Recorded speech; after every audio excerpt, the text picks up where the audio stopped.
you doing? Len Giordano here again. Another drum mission instructional. This time we're doing Fool in the Rain. As promised, I did a Reels a week and a half ago. 90 seconds to the beat for Fool in the Rain, but I really only covered, that verse beat that Bonham uses. And I said I would do a more in-depth version. I was going to do it last week, but somebody on YouTube pissed me off with what they were saying about what a good teacher is. And so I did a rebuttal to that. Half of my life I have spent arguing with folks. I think sometimes I just like taking the opposing view. I think if my mom and dad hadn't told me not to be a drummer, I'd be an accountant. People ask me, on cruise ships, I used to say, people go, hey, what made you become a drummer? I say, spite. Anyway, that's funny. That's funny. All right, so a Fool in the Rain, right? That is a halftime shuffle. In that time period, in the mid to late 70s, Bernard Purdie had made the halftime shuffle kind of famous through the song Home at Last. And then you saw other drummers, Porcaro, Gadd, and Bonham, start to use this idea. And what thrills me about this is that Zeppelin was already established. They were an already established force of nature. They were already one of the greatest bands of all time. But for John, and he thought, oh, I want to learn that. And then he incorporated it into his playing, and he found a way to use it on a track that Zeppelin wrote. So what intrigues me is that he wasn't done. He was still learning. He was still accomplishing. For him, it just tells you that the drums were really part of who he was. He wanted to learn all that there was to learn as a player. I always respected John Bonham's playing, but it went, when you take that idea into account, it goes from this level to that level, because he could have sat on his laurels and said, I'm Led Zeppelin's drummer, all I'm going to do is play the tunes, I don't have to learn anymore, but he didn't. He still was endeavoring to become great, And to him, you could tell when he heard somebody doing something that he liked, he incorporated it in his playing. All right, so in learning this, just know, I'm going to go through it. We're going to go in depth. But in order to become good at the Purdie Shuffle or the halftime shuffle, there are other things, other fundamentals you need to become good at. Look through my videos. I have a lot of videos on a lot of this stuff, and I will link some of them in the description. But you can't just do the Purdie Shuffle without becoming good at some fundamentals like ghost notes, the shuffle, a bounce technique for the shuffle. All that is part of it. Anyway, without any further ado, let's go right to the drum lab right now. I just don't think that's enough. I know I do the Batman thing sometimes, but I need something bigger. I'll find it. To the drum lab. All right, ladies and gentlemen, welcome back to the Drummission Drum Lab. Today, Fool in the Rain. So, let's work it from the bottom up, or the side, or the back door. Not a good thing to say. Okay, the video is not for kids. All right. Fool in the Rain is John Bonham's version or twist on the Purdie Shuffle, often called the Purdie Shuffle. It is actually a halftime shuffle. That would be the correct term for it. And if you don't know what shuffles are, you need to go to the link in the description and see what I said about shuffles a couple weeks ago. That's a shuffle. That's a shuffle. Now let's get the math behind it. It's the first of the triplet, nothing on the middle triplet, and then the third of the triplet. So it's 1 triplet, 2 triplet, 3 triplet, 4 triplet, 1. Right? The other part of the halftime shuffle is its halftime. So instead of 1 triplet, 2 triplet, 3 triplet, 4 triplet, we're going to put that backbeat on 3. 1 triplet, 2 triplet, 3 triplet, 4 triplet, 1 triplet, 2 triplet, 3 triplet, 4 triplet, 1. Now, that's your average halftime shuffle. Generic halftime shuffle, let's call it. But Bonham, Purdy, Jeff Porcaro, Gadd, they all do the halftime shuffle with ghost notes. So let's get good at that. My videos endeavor to show you the how-tos as opposed to, oh, here he is, okay, you got it? No, right? And believe me, there's guys that do that on the internet, not here in this channel. Now, the ghost notes in the halftime shuffle go on that middle triplet. So one triplet, two triplet, three triplet, four triplet, one. And in order to get good at that, you want to get good at doing that middle triplet perfectly as quietly as possible. So watch, I'm going to start slow and go fast.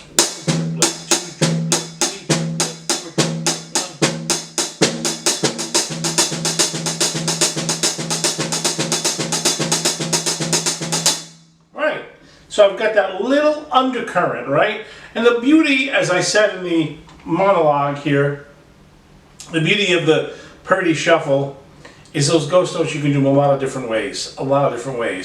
And so does Bonham.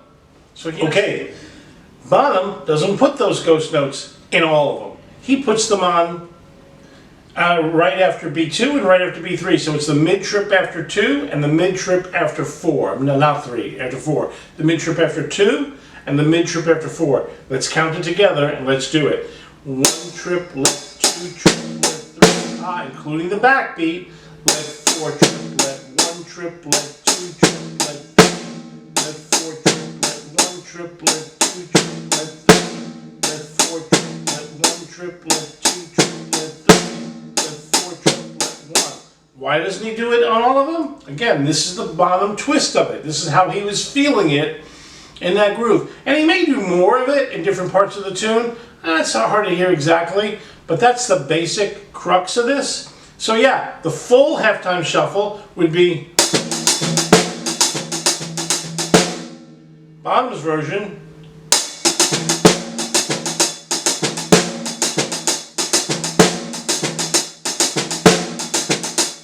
Sounds cool, but that's not it. That's not it. Now we've got to add our feet. So let's take our hand out. Remember, we're going to get good at this by the end of this 20-minute video. Take our hand out and just do the bass drum.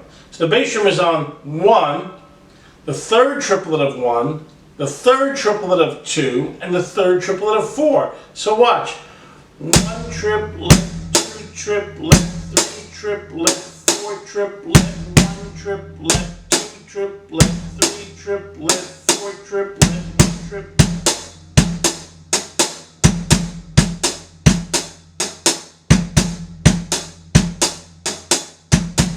Let's add the backbeat back in. 1 triplet, 2 triplet, 4 triplet, 1 triplet, 2 triplet, 4 triplet, 1 triplet, 2 triplet, 4 triplet, 1 triplet, 2 triplet. A little quicker.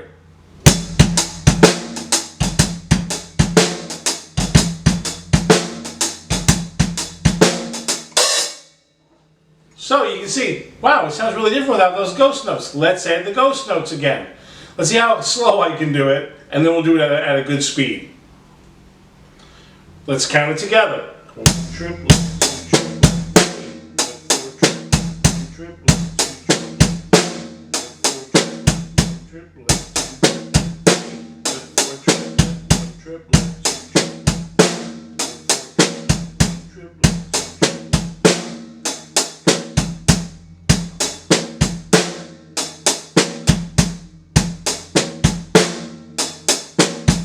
Boy, that's much harder to do it slow than it is to do it quick. I stumbled on that one. I couldn't count it and play at the same time. Ah!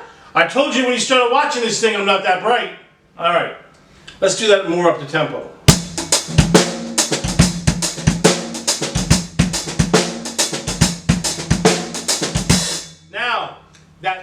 Now, the last thing that Bonham adds, the pièce de résistance for Bonham. He adds that opening in the hi-hat on the last triplet of 1, closing it on 2. Watch, let me try to do this slow and count it. 1 triplet, 2 triplet,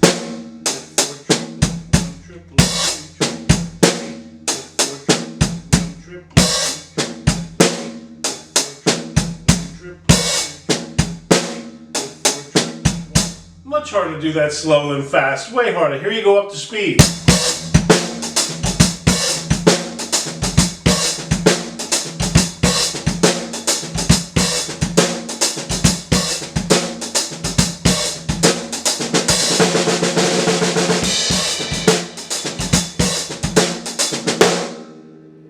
All right, let's go to part 2 of this tune.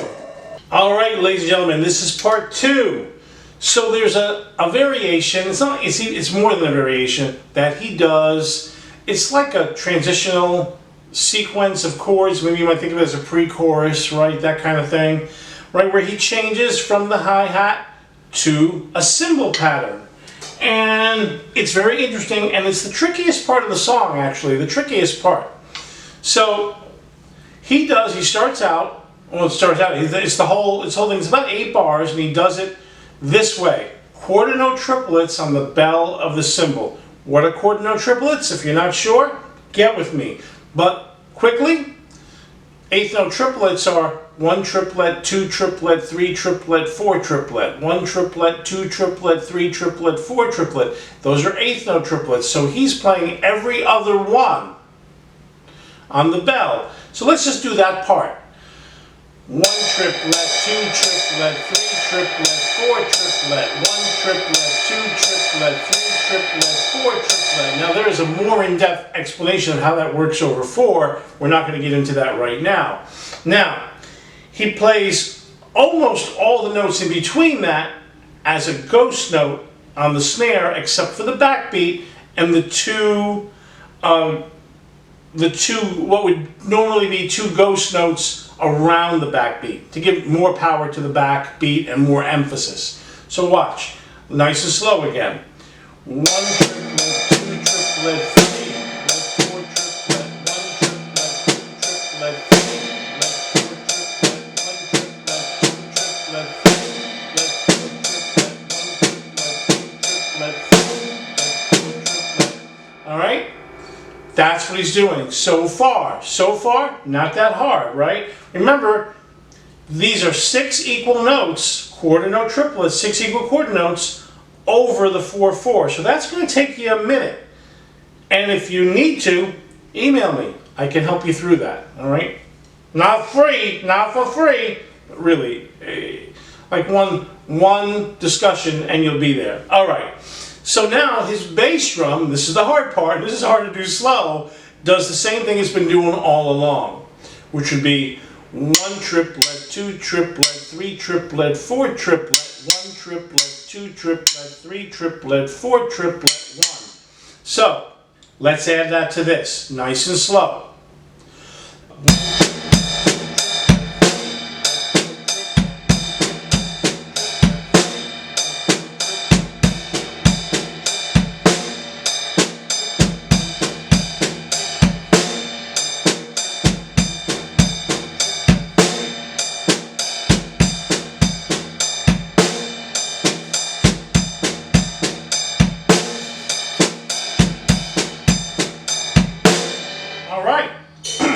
I messed up on one of those bars. I forgot to put the last snare ghost note in because this is really difficult to do slow. Now, he's not done.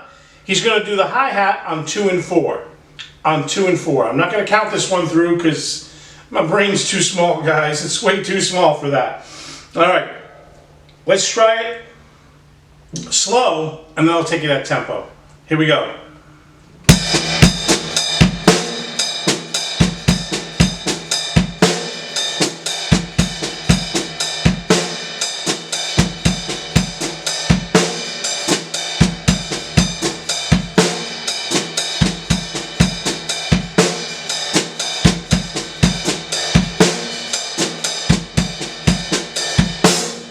Go now at tempo. 1, 2, 3.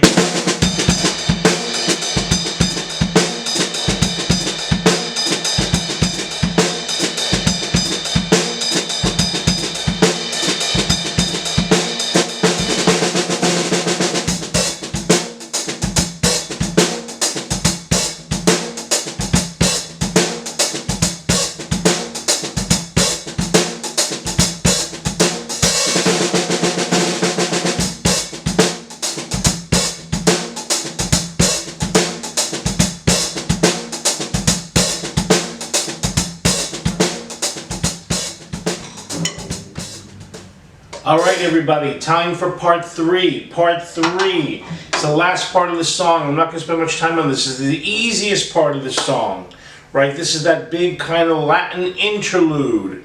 And there is a gazillion tons of percussion on this. Lots and lots of percussion, right? So, again, this channel is not about that. This channel is about, you got the call on Wednesday. Shows on Saturday. You got 4 guys, maybe 5, right? You got to do this section. They said, oh, we're going to do that interlude, right? Maybe you come up with something. All right. So what is John doing, right? What's he doing? And how can you emulate some of those rhythms, right? So, and you know, the other side note to this, I want to make a little side note. This is interesting. As I listened to this several times, and I wanted to find something that I could give you that would work. And I just kept coming back to what kind of John was doing and how he was doing it. But that thing, that whole section just speeds up. It just speeds up. And this is in the days before click. And I gotta tell you, there's a dramatic tension, a dramatic rhythmical tension. There's some really important words for you.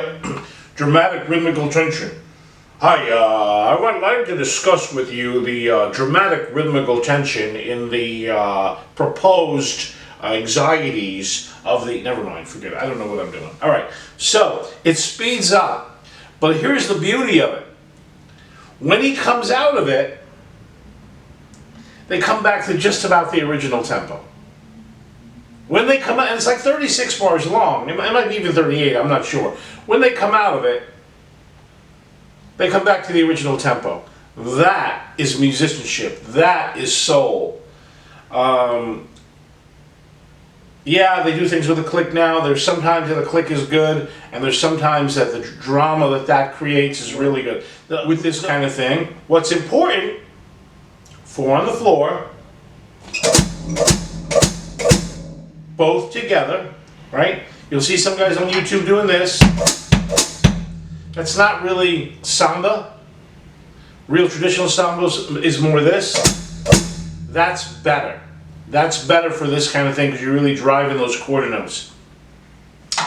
And kind of the train beat with some accents. And the samba accents, basically, that you're going to be working around is bum bum bum bum bum bum bum bum bum bum bum bum bum bum. So it's 1 and 2 EN, a 3 EN, a 4 EN. 1 and 2 EN, a 3 EN, a 4 EN. Now actually, what John plays is kind of dun dun dun dun dun dun dun dun dun dun dun dun dun dun with that train underneath it. I'm going to show that to you in a second. He doesn't always do that. Sometimes he does bum bum bum bum bum bum ba da ba dum bum bum bum bum bum ba da ba dum. So there's a lot of little variations. I know. Okay, Glenn. Enough with the bum bum bums. Just play, Glenn. Just play. We're going to do that right now. We're going to do that right now. All right. Sorry it took me a minute to finish this video, and I didn't get to put it out last week because we had a bad storm here and we lost power for about 3 days. So we're back. We're back. We're going to finish this right now. All right. So we're up to, we're going to be doing 16 notes on the snare, like a train beat, right? With that kind of samba pattern, 4 on the floor with both feet. That's 1, 2, 3, 4. And there are 2 iterations. Well, there's more than 2. But there's 2 that I like to vacillate back and forth that John does. And he does more than that in accents here. So he's doing those 16 notes consistently, but he kind of messes around with the accents. And remember what I said in that a few minutes ago for you. You can do almost anything you want here as long as you've got that kind of like that train beat thing sort of running, right? And we got the accents. So let me just go nice and slow, and I'm going to do a couple of different variations of accents for you, right? So for me, I'm going to go left, right. If you're right-handed, you're going to go right, left. So here we go. 1 E and a 2 E and a ready, play.